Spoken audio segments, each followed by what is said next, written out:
Look at this grid of numbers. The left side is dark, value 50. The right side is bright, value 200. There's a sharp edge right down the middle.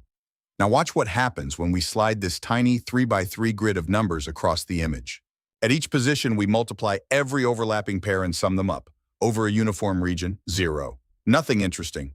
But right at the edge, 600, a massive spike. This kernel detects edges. This 3x3 grid of numbers can detect every edge in an image. Change the numbers slightly and it blurs. Change them again, it sharpens. Convolutional neural networks learn thousands of these tiny filters, and by stacking them, they learn to see. This is convolution. At its core, convolution measures how much two functions overlap. Here's the continuous definition. For every point t, you flip one function, slide it across the other, and integrate their product.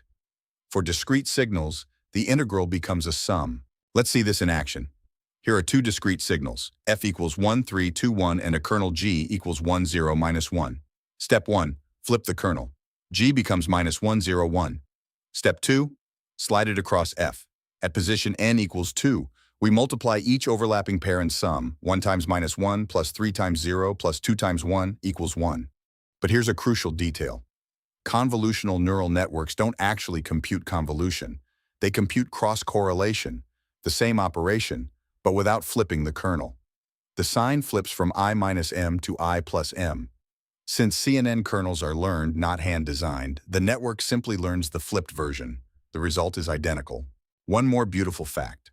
The convolution theorem says that convolution in the spatial domain equals multiplication in the frequency domain.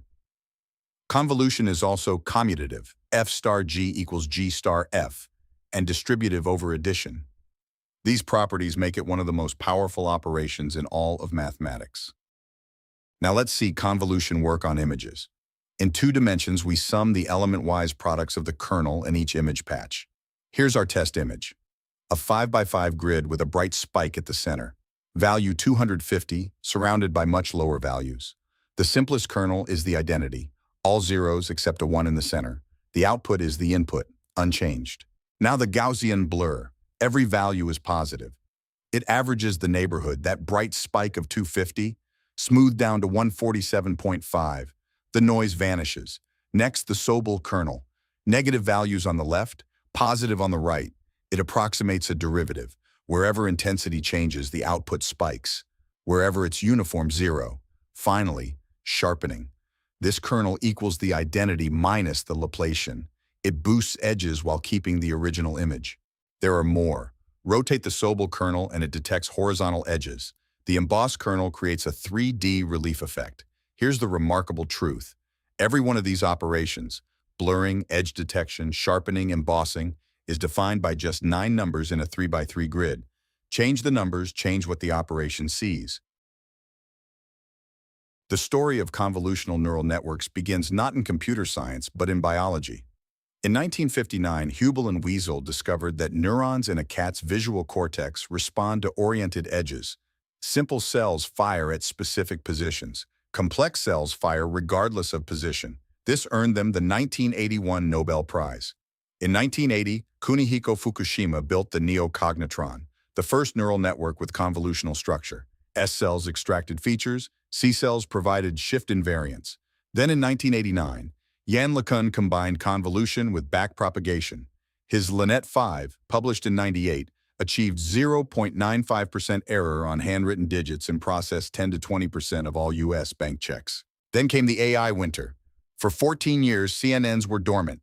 Not enough compute, not enough data. Support vector machines dominated. 3 breakthroughs changed everything. GPU computing with CUDA in 2007, the ImageNet dataset in 2009, and the ReLU activation in 2010. Then in 2012, AlexNet. Krzyzewski, Sutskever, and Hinton entered the ImageNet competition and shattered every record. 15.3% top 5 error, nearly halving the 26.2% of the best non-deep learning method. The deep learning revolution had begun, and the progress didn't stop.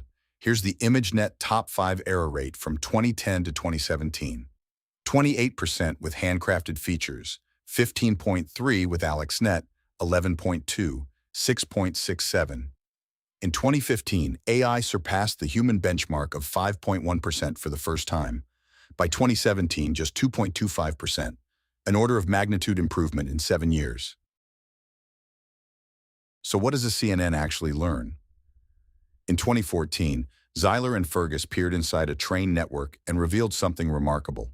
Layer 1 learns edges, oriented lines and corners, just like the Sobel filters we saw earlier, but the network discovered them on its own. Layer 2 combines edges into textures and repeating patterns. Layer 3 assembles textures into object parts. Layers 4 and 5 recognize complete objects, dog faces, bird legs, keyboards, with tolerance for pose and position changes. Each layer builds on the previous one. This is the true power of convolution. And here's the elegant pattern. As the image passes through each layer, the spatial dimensions shrink. 224, 112, 56, 28, 14. But the number of channels doubles. 64, 128, 256, 512. Less space, more features. The computational cost stays roughly constant. Remember episode 6? The universal approximation theorem said a neural network can approximate any function, but convolution goes further. It tells the network which functions to look for, local patterns shared across space. This is what we call inductive bias. Now let's talk about two ideas that make CNNs extraordinarily efficient. First, max pooling. Take a 4x4 grid. In each 2x2 window, keep only the maximum value. The output is 2x2, half the size. This does two things. It reduces computation and makes the network tolerant to small shifts in position. Second, weight sharing. The same kernel slides across every position. This is the real magic. Consider the first layer of a CNN. A fully connected approach would need over 616 million parameters. A convolutional layer? Just 1,792. That's 344,000 times fewer. There's another elegant trick. Stack 2 3x3 layers and you get a 5x5 receptive field. Stack 3, a 7x7 field, but with 45% fewer parameters than a single 7x7 kernel.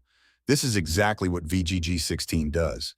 Each pooling layer halves the dimensions, 224, 112, 56, 28, 14, 7, from a full image down to a 7x7 feature map.